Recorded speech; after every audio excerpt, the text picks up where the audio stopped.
Hi, I'm David Safin, Associate Professor of Digital Art and Media here at St. Vincent College. This is my office and these are my office hours. The point of our show is to bring creative professionals into your living room and to show you some of their work. Today I have a filmmaking duo from Pittsburgh, Deb Hosking and Randy Kovitz, who produced a film called Lightweight. So how you guys doing? Good. Great. Thank you for having us. Yeah, no problem. I look forward to talking to you. So before we get into the film itself, I wanted to give you guys the opportunity to introduce yourself to our audience. So do you want to give us some background about your history in this industry? Deb, do you want to get us started? Sure. My history in the industry is brief. I came up through advertising. And early on during college, I had some internships in various television things, but one of them was graphic arts, as is seen on television. So I'm sort of new to film. I got interested in filmmaking as the technology made it easier for anybody to just pick up a camera. And that's when I decided to go to the graduate program and actually learn what I needed to move on. Well, Randy, how about yourself? Well, I've been an actor all my life, and I went to Carnegie Mellon and did my first films work in Pittsburgh right after graduation for George Romero and for WQED here in Pittsburgh, and commercials and things. And then I trained in New York, continued to do that, and started to work on TV and film there. I became interested in filmmaking, I think, through my work as a fight coordinator and stunt coordinator. I would be able to be more behind the scenes and work with the crew and be involved in the editing process. And so that really got me interested. I did my first film. I also am a musician, and I had a band that did a lot of verbal spoken word type stuff. And we started making some films with the band in the mid-90s. And then I did my first real short film in 2004. And then just as we came to Pittsburgh, leaving LA, I had a little more headspace to start learning to edit and learn more about cameras. And then I was writing, and the biggest film to that point was Lightweight, where I had like a real crew. I mean, I had done one before where I had a small crew, but this was a bigger crew of more experienced people. And I still work with some of them. So that's when I started doing that. And since then, I've been working a bit as a director for hire. And I also am doing now all of the showcase video material for the Carnegie Mellon School of Drama, where I've been teaching acting for the camera for the last 15 years. And I continue to work as an actor in the industry in film and television. Now, I remember when... See, it's a hard act to follow. It's a hard act to follow. It certainly That's is. why I you remember. go first. Well, I remember when I met Randy, you'd mentioned that your IMDb was a lot of what doctors and lawyers on shows, and I always found it interesting that every so often you would appear in my living room. I remember watching TV in the morning before work, like I always do, and I had Frasier on, and there you were with Frasier Crane at a basketball game, and I just like, wow, this guy is ubiquitous in my life, because I think I probably had you for class that week. So right, I was teaching writing. Yeah, you were, and that's where I met both of you, is at Chatham. I had you both for classes while I was studying for my Master of Fine Arts at Chatham. I had Deb, it was the industry course, and for Randy, it was screenwriting. And I have to say that those were two of my favorite classes there. I'm not just saying that because you're here.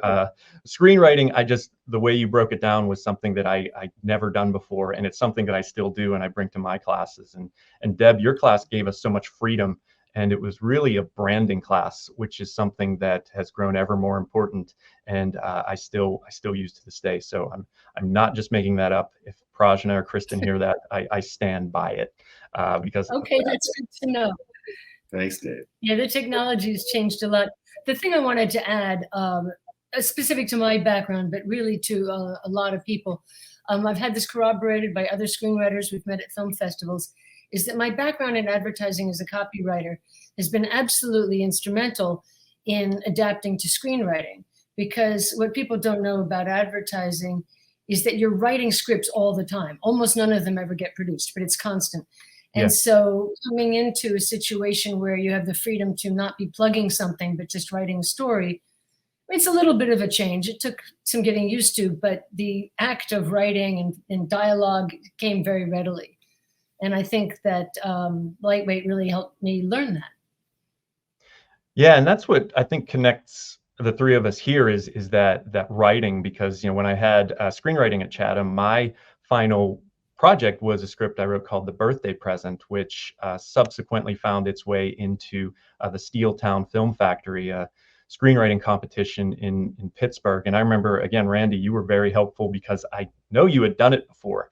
And so the class was long done, but you still responded to emails and gave notes because I had to shorten it. If you remember, I think there was a different page limit for the class and for that.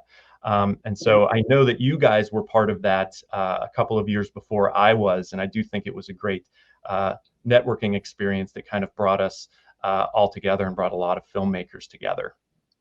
Very cool. Agreed. Well, I think the teaching doesn't end when the class ends. That's my attitude. I know it's Deb's too. Both of us have students who come back to us years later and ask us things, and that's just part of it as far as I'm concerned. So I was happy to be a part of your process. And you're here with us now, so that's also very appreciated.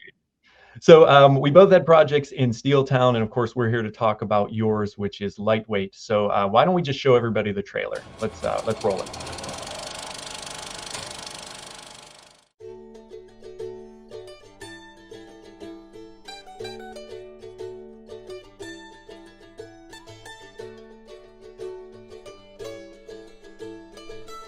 I go by Elizabeth. Oh. Betsy! Oh, look at you. Hey, welcome to the family. Everybody listen up. This is Betsy's boyfriend. Your suitcase. It's in the car. E, I'm sorry. And I lost my job 2 weeks ago. Oh, honey, don't worry. Hey, Lizzie, come on in. Hey, have a seat. There are no problems. Just think about what you're putting out there when you say that. Oh. Okay. Well, I Clean up at the awards every year. I don't see any on your resume. Actually- You're a lightweight. You okay? my whole life is just empty. Awesome. That's awesome. So, Elizabeth, what are you looking for?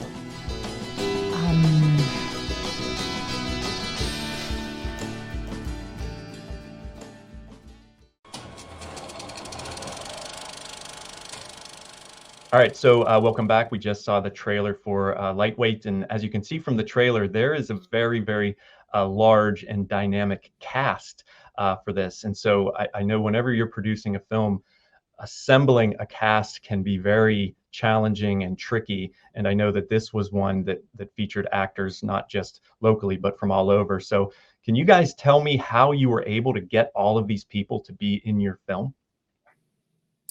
Well, when we lost the Steeltown competition, I lost too. We were told we lost because we were too prepared. They didn't think that we needed their help. But I ran into a very, very good old friend of mine, Laurie Cardill, who is a Pittsburgh actor. She was in Day of the Dead and many other things. And we went to Carnegie Mellon together. And she and her husband were looking for a project. So it just was perfect timing. I literally ran into her at the Giant Eagle with our carts, talking. And we got together and talked, and her daughter had just graduated from Carnegie Mellon, and it turned out that the leading role was kind of perfect for her daughter. She was the right age, all that, and the right kind of person, because it was about a young woman who'd moved to New York and came back to Pittsburgh and got stuck in Pittsburgh. So we started to talk, and we decided that we would move ahead with the project. And everything really fell into place because there was a role for the lead's mother, and Laurie is perfect for that. So we put her in there. And then at the time, Kate's boyfriend, future and now ex-husband, Dana Ashbrook, was around, and he is from Twin Peaks and a fantastic actor, just a total pro. It was so wonderful to have him on the set. When I was editing, he literally had this little thing he did with his tie during one of the scenes, and every take it was exactly the same at the same time. So editing was a breeze. He was fantastic. And then we had set an actor named Will Brill, who last week won the Tony for a play on Broadway called the one about the recording people. What's it called? Anyway, he just won a Tony, but he was in a show in New York and they weren't going to let him out the week before we shot. So we didn't know what to do, but a classmate of Kate's named Anthony Kerrigan, who is on Barry now and a bunch of other stuff, was available. And so Anthony came in. So that was incredibly fortunate because he's wonderful. And then we had a producer named, one of our producers is Adrienne Ware, who is a local person who is an actor and a producer. And there was a role for her. So that was kind of perfect.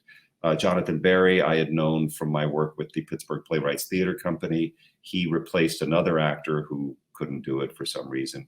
Lisa Ann Goldsmith is a wonderful actor who I had known from graduate school. I asked her to join. Then we had a bunch of people in the party scene, which you're about to see, who Adrian and some other people suggested people, but the highlights were David Flick, who's done a million movies here in Pittsburgh. He's a wonderful actor. And Aaron Kleiber, who is a comic and a comic actor, and you'll see him. He's the guy who laughs at the beginning. Tressa Glover, who is a fantastic actor. She was in League of Their Own, plus a lot of theater. She was one of the Yinzer girls, along with Jamie Slavinsky, who's also a wonderful actor. And I knew a lot of these people just from around town. Jamie now has an acting studio that's doing very well in town, just closed a play. Cindy Jackson had studied with me when I taught at Nancy Mosser Casting, and she's very talented, and she's the one who says there's a lot of broken hearts in this room in the trailer. She was wonderful. Mark Southers, who is an old friend. He was a new friend then, but he runs Pittsburgh Playwrights, and I just finished a run of a play that he did at the Pittsburgh Public Theater called The Coffin Maker, and he's an amazing guy, and so I had him come in. John Steffenauer, I'd worked with him at Bare Bones Productions shows. Lissa Brennan, who is another local actor and writer, is wonderful. We got her to play the waitress. So it all kind of fell together through connections and through word of mouth to other people in the show. And so the casting was like a lot of the production, and Deb can speak to this when she talks about production. A lot of it was serendipitous, and it just like things fell into our laps in a really wonderful way. It was just a great experience. So that's the casting. Yeah, the networking there, it really comes through. And again, going back to Steeltown, again, I don't think it was because I was too prepared, but it is. I think the great value of those events is that networking, getting to meet people, and again, and as you navigate through a career like yours, you're going to meet a lot of people. So that's how things like this can come together. Now, once you have people, you have to put them in what places, you have to put them in clothes, you have to get all of that production design completed, and that is something that I know when I'm in front of a class here, that's something that they're not aware of. I think that a lot of people take for granted that you don't just show up and shoot, that you have to craft something. You have to kind of curate a space like we both kind of had for ourselves in our backgrounds here. So Deb, you are listed as the production designer for the film. So how do you go about doing that? Where do you start? How do you build that physical world that actors inhabit? Well, first, that's another place where my advertising background actually helped. Because when you're writing a television commercial or even a print ad, you need to think of many of the same things. The other thing is that while we were writing the script, I felt a need to visualize it, just the way my mind works. So I started taking walks around Polish Hill and taking pictures that became our presentation at Steeltown. But in the process of that, I ran it when the movie became real and we were going to do that. We'd already had it in our mind that it was Polish Hill. And so I ran into a friend of mine who was running the Polish Hill Association's website at the time. And I told her what we were doing. And I was barely out of graduate school. I was kind of overwhelmed. And I was like, oh, we need this, we need that. I said, what we'd like to do is rent a house for a month so that we can use it as a production office and then maybe do some of the shooting there. And she said, oh, my friend Erica is leaving town. She would love somebody to be in the place. So I contact Erica, who I'd never met. And that house that's in the movie is her house. And she was going to be away for the summer, family stuff, and did not charge us rent. We only paid for the utilities that we used. And in the process, we painted her kitchen and living room. And, and the kitchen was a little too bright, but like, again, everybody was overwhelmed. We just went with it. And then the woman, Danielle Laubach from had just graduated from CMU. And she's a set decorator. What do you call that in theater? Art director. Art director. Well, she's a set designer in theater, but Yeah, she made that empty house look like this eccentric woman lived there. And so all that stuff, almost all that stuff, was stuff that she brought in from the outside. A couple of objects are mine, a couple are hers, but a lot of it was from the CMU warehouse. And she just spent days there making it look the way it looked. And similarly, when the office scenes were being shot, we were donated office space by associates of our producer. And people just opened up to us and said, sure, do whatever you want. And so these people showed up and I brought a bunch of curtains and they hung them. And the table was scuffed. So somebody arrived with shoe polish to hide the scuffs. Like it was just this kind of magical process. I think the preparation that we did early on made all the difference so that we knew when to say yes. The rock room where our bar scenes are shot, like they were like, yeah, sure, do whatever you want. Because we had another bar in mind, but they wanted money. And we didn't necessarily have a lot of money. And not only that, so we had our wrap party at the rock room, which was fine with everybody. And we ate a lot of fried food. And I'm trying to remember the costumes. That was another CMU grad who I guess Danielle introduced us to. Mm-hmm. And do you remember her name? I blanked. I'm so sorry. But she basically was able to help people put together a character with clothes that they already owned or maybe that were hers, because she happened to be about the same size as Kate. But the idea was just to make it look real world. So just being organized was really the challenge. And she Jen did Sturm. Jen Sturm, that's right, Jen.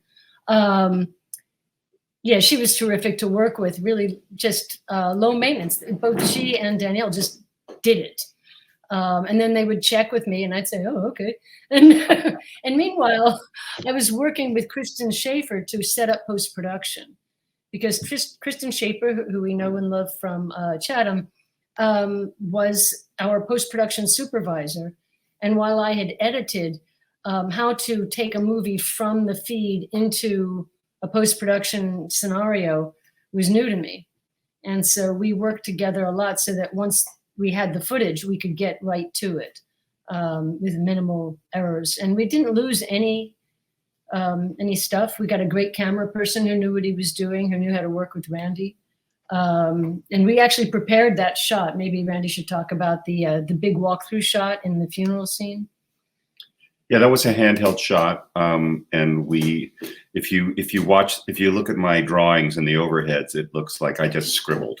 It's just the camera moves everywhere, but the camera started at the front door and moved through the room, weaving through people into the kitchen, and then turned around and came back to the coffin. So it was quite complicated, but I don't think we did many takes because it was Dana and he nailed it every time.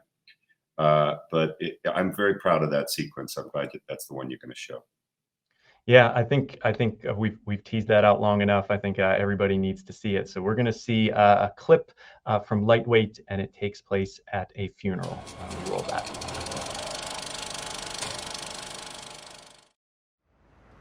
Oh, Bitsy, Hi, baby. Mom. Oh, Uncle Stan would be so happy to know that you made it. Mom, this is Rich. Oh, Rich. Oh. Or is it Richard? It doesn't matter. Oh, Bitsy, he's so handsome. Mom, I go by Elizabeth now. Bitsy! There he is. Look at you. Hey, Hi. welcome to the family. I'm Stan Jr., Bitsy's cousin. Come on, let's get you a beer. Okay. Hey, everybody. This is Bitsy's boyfriend. Oh, hey, man, you really snagged a good one. Hey, you know, I used to go steady with her in junior high. No hard feelings. Everybody listen up. This is Bitsy's boyfriend. All right. Here you go. Yeah, thank you. There's a lot of broken hearts in this room. Come on, let's get in there.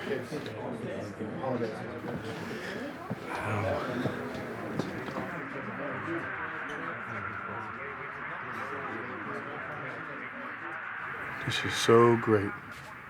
When's the funeral? Stan didn't want one. I got a buddy down there at Heinz Field. We're gonna bury his ashes in the end zone. Stan will love that.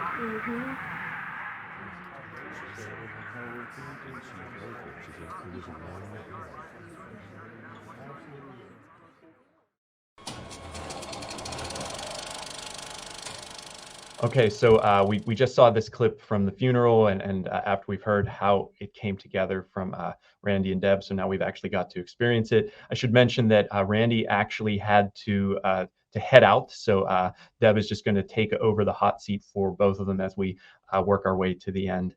Now, one thing that you guys talked about leading up to that, and something that is very, very present in that scene, is this idea of a community, how film can bring people together, and how everybody involved can therefore be an ambassador to it that can keep it alive.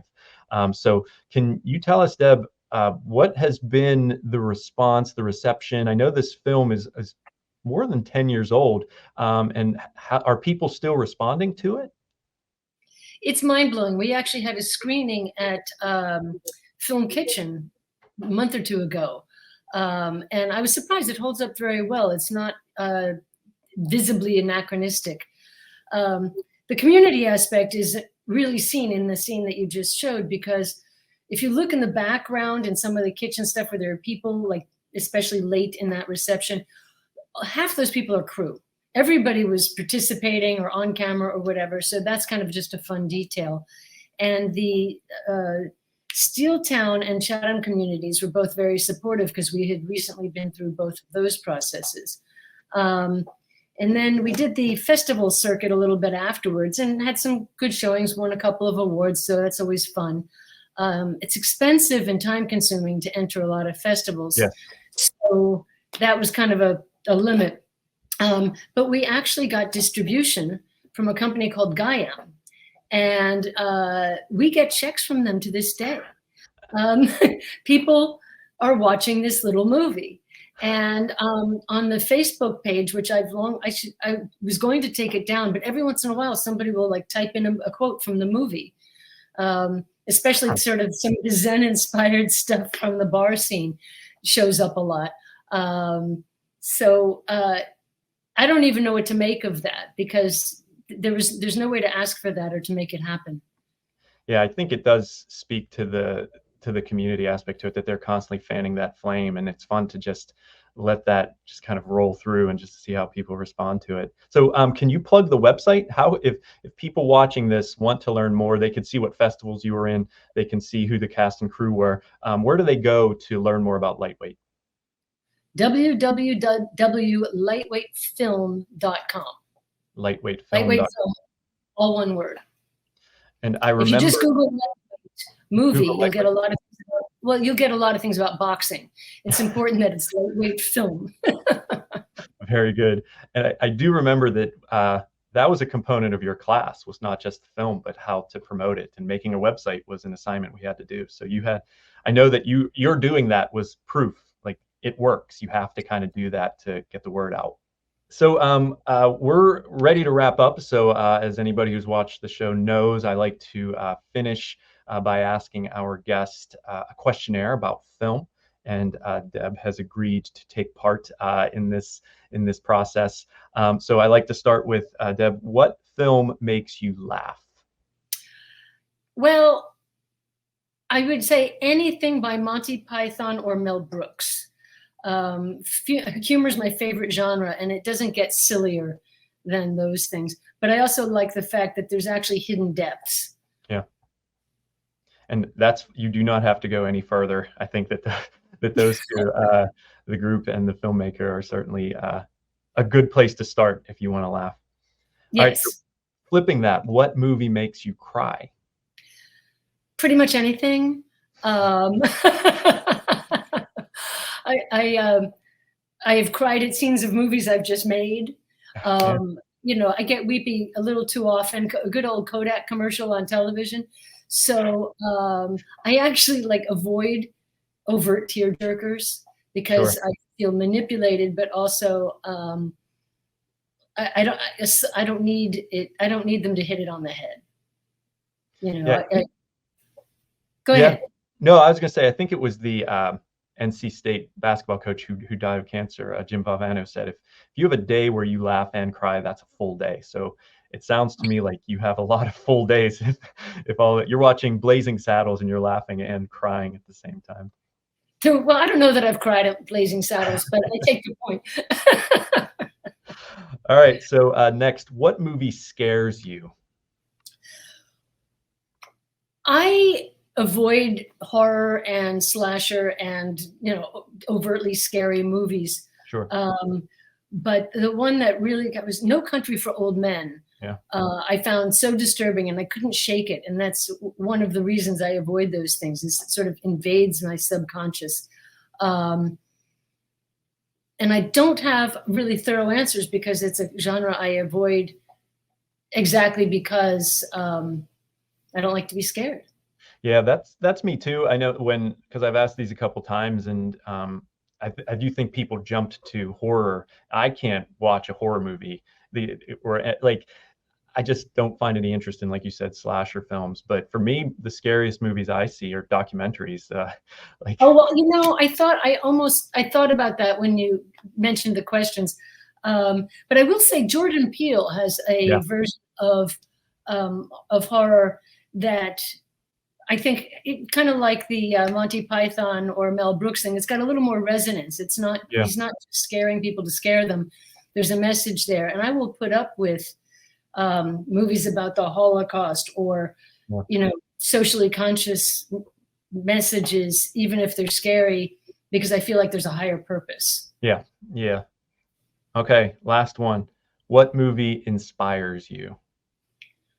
Okay. This is a weird one. Kayanosquatsi. Okay. Do you remember? Did you ever see Kayanosquatsi?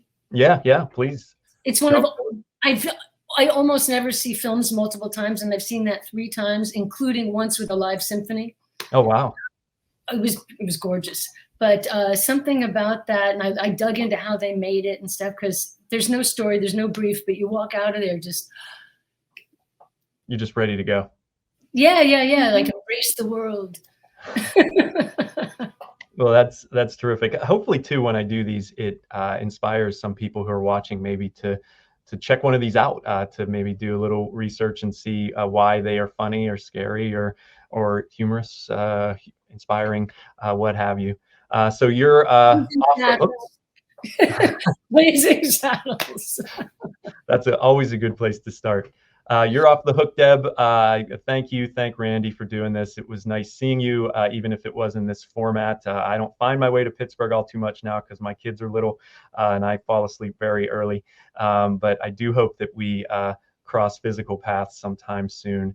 And for everybody watching, lightweightfilm.com is where you can find more about it and dive deep into the cast and crew and see some photos and see the festival. So thank you very much, Deb.